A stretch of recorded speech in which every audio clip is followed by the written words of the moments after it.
നമ്മൾ ഈ 1-ാം പടി, 2-ാം പടി, 3-ാം പടി, 4-ാം പടി എന്നും പറഞ്ഞ് കുറച്ചു കാലമായി നമ്മൾ ഇതിനെക്കുറിച്ച് സംസാരിക്കുന്നു. പക്ഷെ 10-ാം പടി എന്ന് പറയുമ്പം ഇത് യഥാർത്ഥത്തിൽ ഒരു അഗ്നിപരീക്ഷയാണ്. അതായത് ജീവിതത്തെ നേരിടുന്നതിലുള്ള ഒരു അഗ്നിപരീക്ഷ. എങ്ങനെ ജീവിതത്തെ നേരിടണം? വളരെ സിമ്പിളാണ്. സ്വന്തമായി വിലയിരുത്തൽ തുടർന്ന് ചെയ്യുകയും തെറ്റ് ചെയ്യുമ്പോഴൊക്കെ ഉടനെ സമ്മതിക്കുകയും ചെയ്യുന്നു. അല്ലാതെ മറ്റുള്ളവർ ചെയ്യുന്ന കാര്യങ്ങളൊക്കെ എന്താണ്, രാഷ്ട്രത്തിന്റെ നിലപാടെന്താണ്, ലോകത്തിന്റെ ഗതി എങ്ങനെയാണ്, ഇതൊന്നും നമ്മൾ അന്വേഷിക്കണ്ട. കാരണം അത് സൃഷ്ടിച്ചവൻ അറിയാതെ എങ്ങനെയാ ഉണ്ടാവേണ്ടതെന്ന്. എൻ്റെ അയലോകക്കാരൻ്റെ സ്വഭാവം മോശമാണ്, എൻ്റെ വീടിന്റെ മുമ്പിൽ താമസിക്കുന്നതിനിടയ്ക്ക് തെറി പറയുന്നുണ്ട്, അതിൻ്റെ ഒന്നും പുറകെ പോയിട്ട് യാതൊരു കാര്യമില്ല. അവരെ സൃഷ്ടിച്ചത് ദൈവം തന്നെയാണ്, അവരെ കാത്തു പരിപാലിക്കുന്നതും ദൈവം. എന്നെ സംബന്ധിച്ചിടത്തോളം ഞാൻ എൻ്റെ കാര്യം ശ്രദ്ധിക്കുക എന്ന് തന്നെയാണ് 10-ാമത്തെ പടിയിൽ പറഞ്ഞിരിക്കുന്നതിന്റെ പൊരുൾ. അപ്പൊ സാധാരണഗതിയിൽ ഒരു മനുഷ്യനെ സംബന്ധിച്ചിടത്തോളം നല്ലവനായിട്ട് ജീവിക്കുക, നന്നായിട്ട് ജീവിക്കുക, മറ്റുള്ളവർക്ക് പ്രയോജനപ്രദമായി ജീവിക്കുക എന്നൊക്കെയാണ് നമ്മൾ പറയുന്നത്. മറ്റുള്ളവർക്ക് ഉപകാരങ്ങൾ ചെയ്യുക, മറ്റുള്ളവരെ ഉപദ്രവിക്കാതിരിക്കുക, ഇതൊക്കെ ആർക്ക് വേണമെങ്കിൽ സാധിക്കും. മറ്റുള്ളവരെ ഉപദ്രവിക്കാതിരിക്കാൻ സാധിക്കും, ഉപകാരങ്ങൾ മറ്റുള്ളവർക്ക് ചെയ്യാൻ നമുക്ക് സാധിക്കും. പക്ഷെ യഥാർത്ഥ പ്രശ്നം അവിടെയല്ല. യഥാർത്ഥ പ്രശ്നം എന്ന് പറഞ്ഞു കഴിഞ്ഞാല് എന്നെ ആരെങ്കിലും ഉപദ്രവിച്ചാൽ അവനെ എന്ത് ചെയ്യൂ എന്നുള്ളതാണ്. അല്ലെങ്കിൽ എന്നെ ആരെങ്കിലും ഉപദ്രവിച്ചാൽ അവനോടുള്ള എൻ്റെ സമീപനം എന്താണെന്നുള്ളതാണ്. അതാണ് പ്രശ്നം. കുടിച്ചുകൊണ്ടിരുന്ന് കഴിഞ്ഞപ്പോ നമ്മളെല്ലാം ഭാവനയിൽ കാണുകയാണ് ചെയ്യുന്നത്. അവൻ എന്നെ മോശമാണ് പറയുന്നത്, അവൻ മറ്റവനോട് നുണ പറഞ്ഞു കൊടുത്തു. പിന്നെ ഭാര്യയാണെങ്കിൽ വേറെ ആരാണ്ടോട് വർത്താനം പറയുന്നുണ്ട്, എന്നെ ഉപേക്ഷിച്ച് പോകാനാണോ സംശയമുണ്ട്. എല്ലാം നെഗറ്റീവായിട്ടാണ് കണ്ടത്. എല്ലാം എനിക്കെതിരെ ഞാൻ തന്നെ ഒരു കോട്ട പണിത് ഉയർത്തുകയാണ്. അപ്പൊ ഏലം ഒന്ന് കൂടി നിർത്തി കുറെ ആത്മീയ തത്വങ്ങളെ കുറിച്ചൊക്കെ മനസ്സിലാക്കി അതിനെക്കുറിച്ചൊക്കെ മറ്റൊരു ശക്തിയിൽ വിശ്വസിക്കാൻ തുടങ്ങി, ആ ശക്തിയിൽ ആശ്രയിക്കാൻ തുടങ്ങി.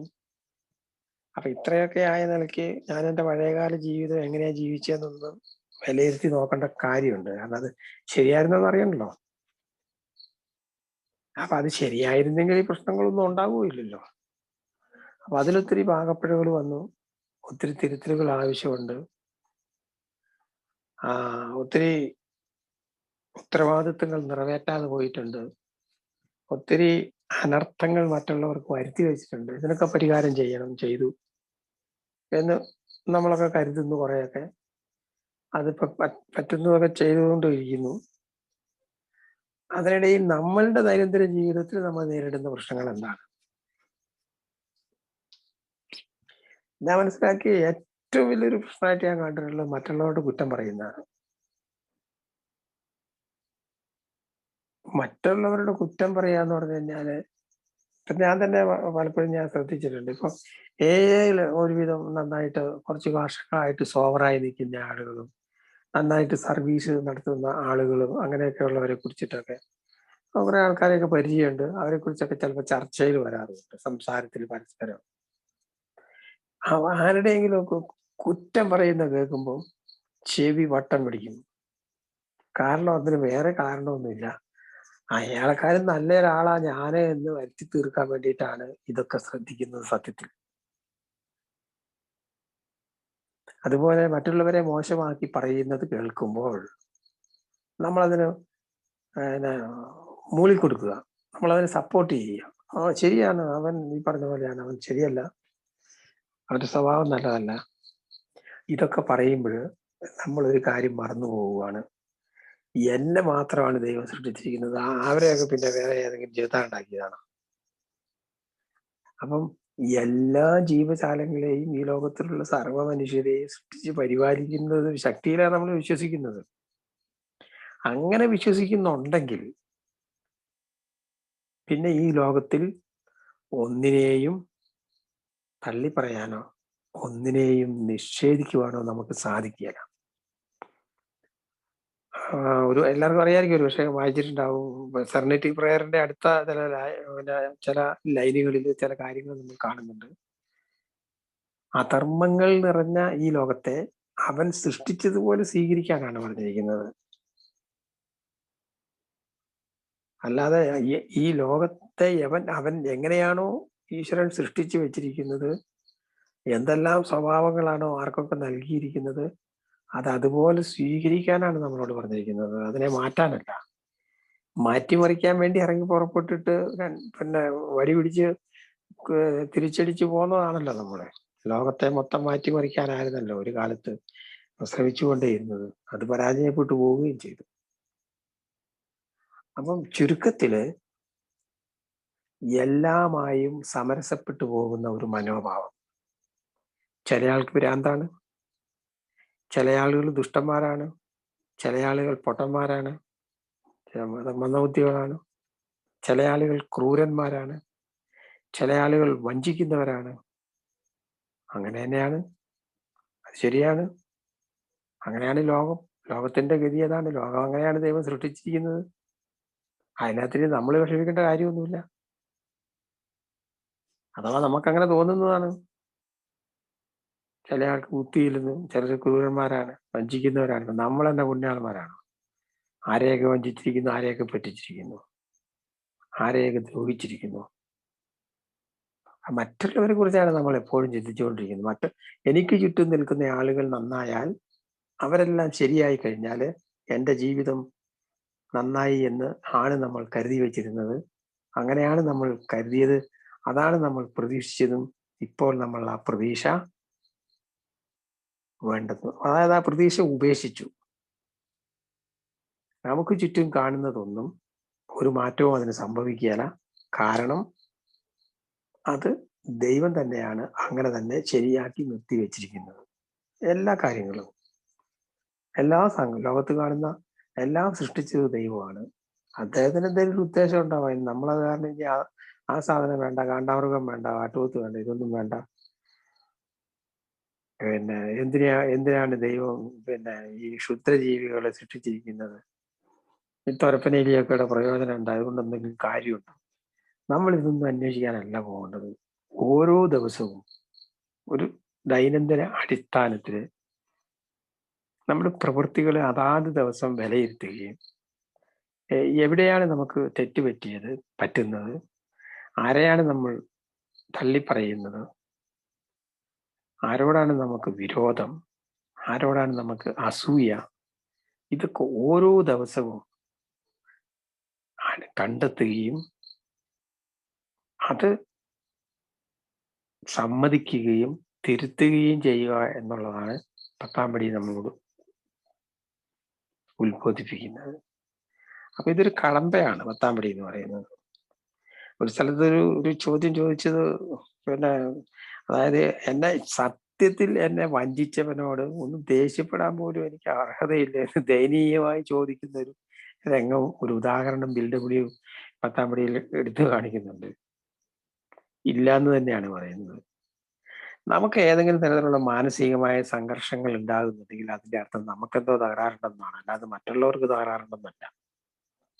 ഏതെങ്കിലും തരത്തിലുള്ള മാനസിക സംഘർഷത്തിന് നമ്മൾ വിധേയരാണെങ്കിൽ അതിന്റെ അർത്ഥം നാം സൃഷ്ടാവിൽ വിശ്വസിക്കുന്നില്ല എന്ന് തന്നെയാണ്. അതിന് യാതൊരു സംശയവുമില്ല. കാരണം സൃഷ്ടാവിൽ വിശ്വസിക്കുന്ന ഒരാളെ സംബന്ധിച്ചിടത്തോളം അയാൾക്ക് ഒരു കാരണവശാലും ഒരു സംഘർഷം അയാൾക്കുണ്ടാകാൻ പാടില്ല. അയാളെ ചിലപ്പോൾ ആരെങ്കിലുമൊക്കെ ഉപദ്രവിച്ചിരിക്കും, അയാളെ കുറിച്ച് കുറ്റം പറഞ്ഞിരിക്കും, അയാളെ കുറിച്ച് ഏഷണി പറയും, അയാളുടെ അസൂയ ഉണ്ടാവും, അയാൾക്ക് ദുരിതങ്ങൾ ഉണ്ടാവും, ഒക്കെ ഉണ്ടാവാം. പക്ഷേ ഇതൊന്നും അയാളുടെ ആത്മീയ ജീവിതത്തെ ബാധിക്കുന്നവയല്ല, ആകാൻ പാടില്ല. അതാണ് 10-ാം പടി പറയുന്നത്. അപ്പൊ ഇത് നല്ല കാലാവസ്ഥയിലും നല്ല വെളിച്ചത്തിലും വെട്ടത്തിലും ജീവിക്കാനല്ല, ഏതൊരു ഇരുട്ടിലും ദുരിതത്തിലും ദുഃഖത്തിലും ജീവിതം നയിക്കാൻ വേണ്ടി തന്നെയാണ് നമ്മളോട് ആവശ്യപ്പെടുന്നത്. അല്ലാതെ നല്ല കാലത്ത് ജീവിക്കാനല്ല. നല്ല കാലം ഉണ്ടാവും, കഷ്ടകാലം ഉണ്ടാവും, എല്ലാ കാലവും ഉണ്ടാവും. ഇതിലെല്ലാം തരണം ചെയ്തുകൊണ്ട് മുമ്പോട്ട് പോകേണ്ടതുണ്ട്. അത് അങ്ങനെ തന്നെയാണ്. എന്താണെങ്കിലും യാതനകൾ പുരോഗതിയിലേക്കുള്ള, സമാധാനത്തിലേക്കുള്ള ചവിട്ടുപടികളാണെന്നാണ് പറയുന്നത്. അത് വെറുതെ പറയുന്നൊന്നുമല്ല. ഈ യാതനകൾ, നമ്മുടെ കഷ്ടപ്പാടുകളും ബുദ്ധിമുട്ടുകളും നമ്മൾ ഭാവിയിൽ അനുഭവിക്കാൻ പോകുന്ന ഒരു സമാധാനത്തിന്റെ സൂചനയാണത്. ഒരു സന്തോഷത്തിന്റെ, ദുഃഖങ്ങൾ എപ്പോഴും നമ്മുടെ സന്തോഷത്തിന്റെ പുറകെ വരുന്ന, തൊട്ടു പിന്നിൽ വരുന്ന, പ്രത്യക്ഷപ്പെടുന്ന ഒരു തരം ധൂമകേതു പോലെ പ്രത്യക്ഷപ്പെടുന്ന ഒരു കാര്യമാണ് നമ്മുടെ ജീവിതത്തിൽ വരുന്ന ദുഃഖങ്ങളും ദുരിതങ്ങളും ഒക്കെ. അത് നമുക്കത് അറിയാം, നമ്മളത് അനുഭവിച്ചിട്ടുണ്ട്. എനിക്കെന്റെ ജീവിതത്തിൽ അത് അനുഭവം ഉണ്ട് എനിക്ക്. ഞാനൊരു മദ്യാസക്തനായിരുന്നു, ജനിച്ചു, ഒരു മദ്യാസക്തനായി, കുടിച്ചു. എനിക്ക് കുട്ടികളില്ലായിരുന്നു. അത് എന്നെ സംബന്ധിച്ചിടത്തോളം ഒരു ബുദ്ധിമുട്ട്, ഒരു പ്രശ്നമാണെന്ന് എനിക്ക് തോന്നിയിരുന്ന ഒരു കാലത്ത്.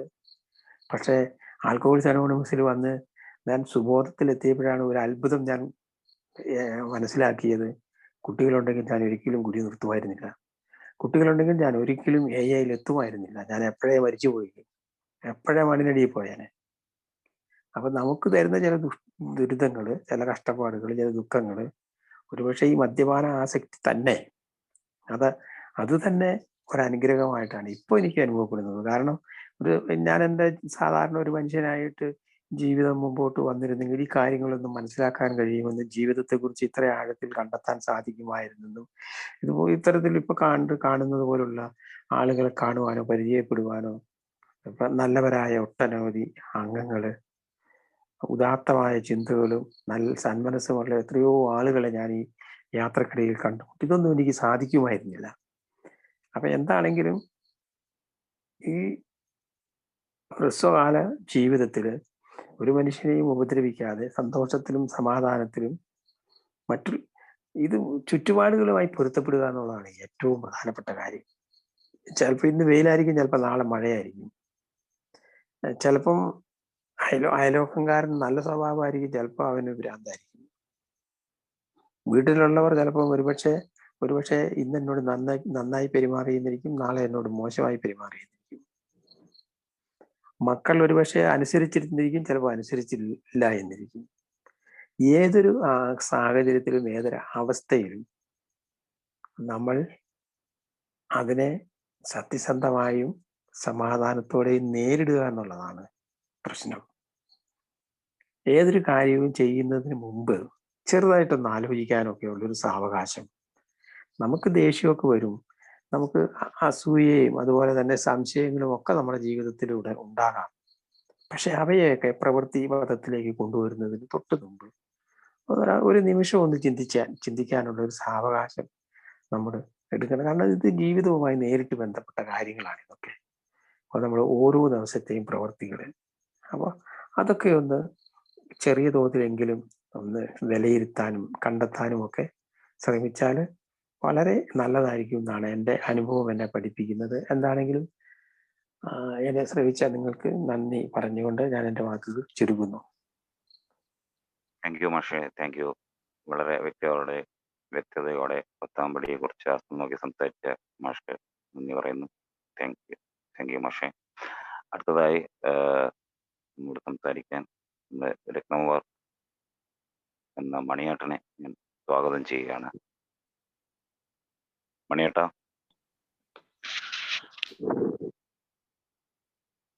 പ്രിയമുള്ളവരെ, ഞാനൊരു മദ്യാസക്തൻ. ദൈവാനുഗ്രഹം കൊണ്ടും ആൽക്കഹോളിക്സ് അനോണിമസിന്റെ സഹായം കൊണ്ടൊന്നും കുടിച്ചിട്ടില്ല.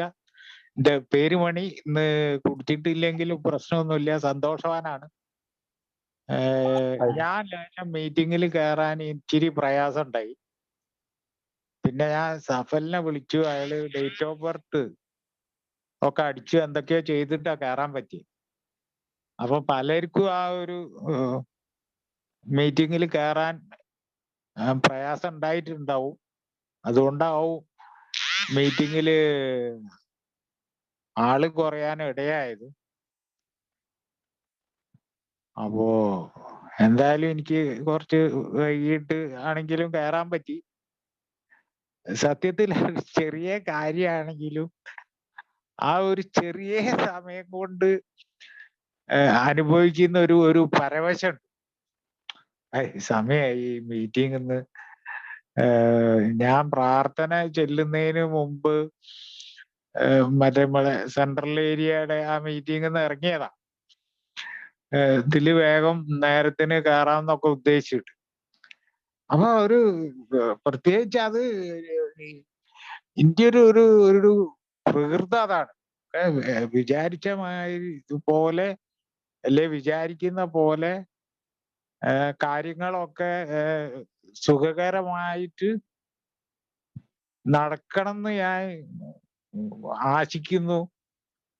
അതിന് എന്തെങ്കിലുമൊക്കെ വിഘ്നം വരുമ്പോഴേക്കും ഞാൻ പെട്ടെന്ന് തന്നെ അസ്വസ്ഥനും ആവും. പക്ഷെ കുറച്ച് കഴിഞ്ഞപ്പോ വളരെ ഇതായി. മീറ്റിങ്ങിൽ കയറി ഷെയറിങ്ങുകളൊക്കെ കേട്ടു. പിന്നെ 10-ാം പടിയാണല്ലോ. പലപ്പോഴും എന്റെ സുബോധ ജീവിതത്തില് ഏറ്റവും കൂടുതൽ എന്നെ പ്രയാസപ്പെടുത്തിയ ഒരു കാര്യം എന്തായിരുന്നു എന്ന് പറഞ്ഞാൽ എന്റെ മകന്റെ കുടി തന്നെയായിരുന്നു. പക്ഷെ അതൊരു ഒക്കെ കഴിഞ്ഞു. അയാള് റിക്കവറിയിലൊക്കെ വന്നു. ഇപ്പോ നല്ല നിലയിലൊക്കെ പോണു. ഹാപ്പിയാണ്. ഞാനും ഹാപ്പിയാണ്. അയാളും ഹാപ്പിയാണ്. പക്ഷേ ഇതൊക്കെ കഴിഞ്ഞതിന് ശേഷം ഞാനൊരു സ്വയം വിലയിരുത്തല് നടത്തി നോക്കുമ്പോ പല കാര്യത്തിലും അയാള് എന്നെക്കാളും വളരെ മെച്ചായിരുന്നു എന്ന് ഞാൻ കണ്ടിട്ടുണ്ട്.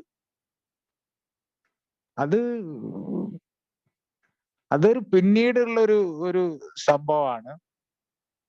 ഞാൻ ചെയ്ത അത്ര വൃത്തികേടോ അല്ലെങ്കിൽ എന്റെ അത്ര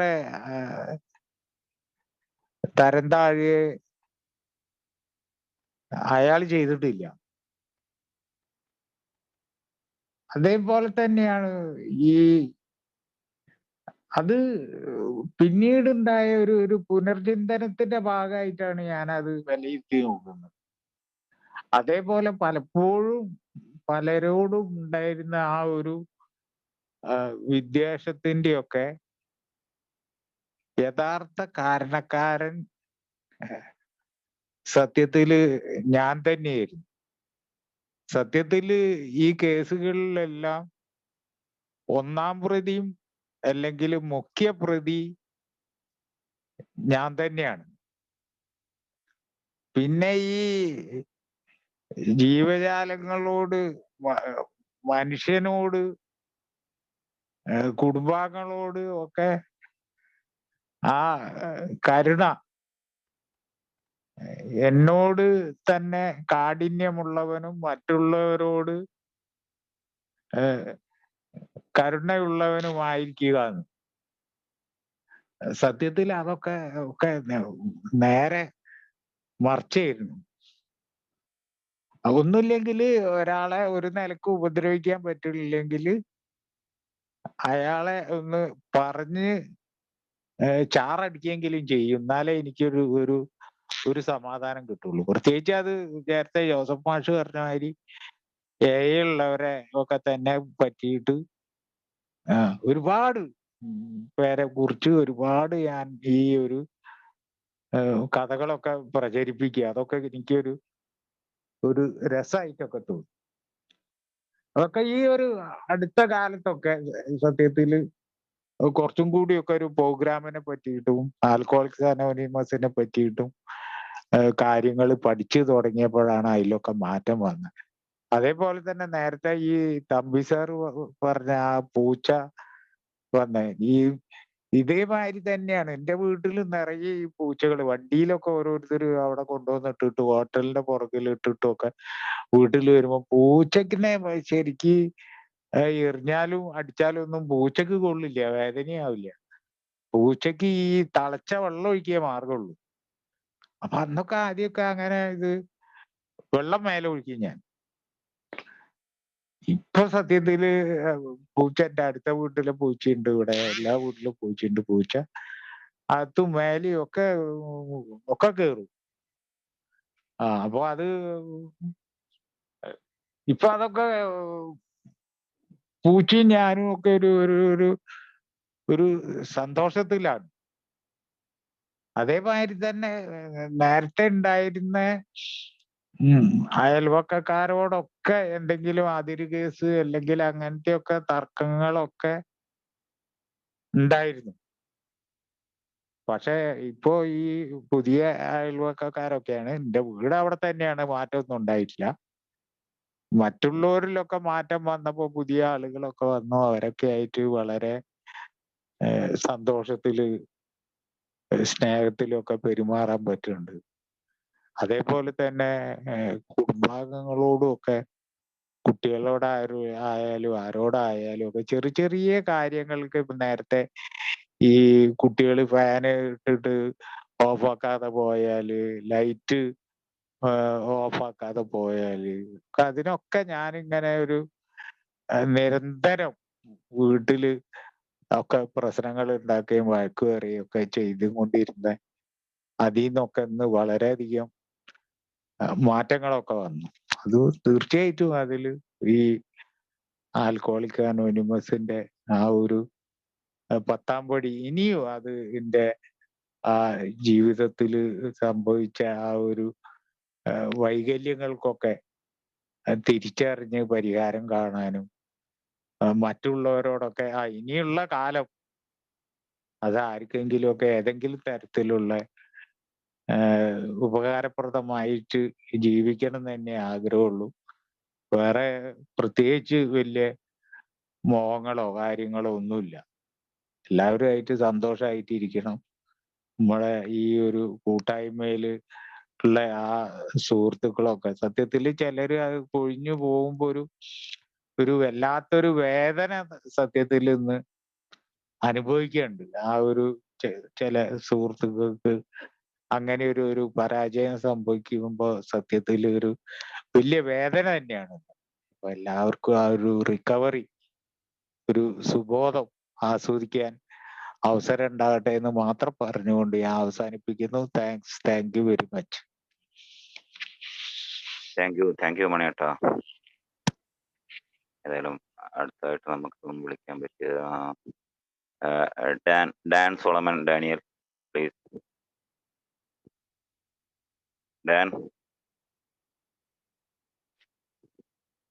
ഡാനെ സംസാരിക്കാവോ? ഡാനെ കേൾക്കുന്നുണ്ടോ?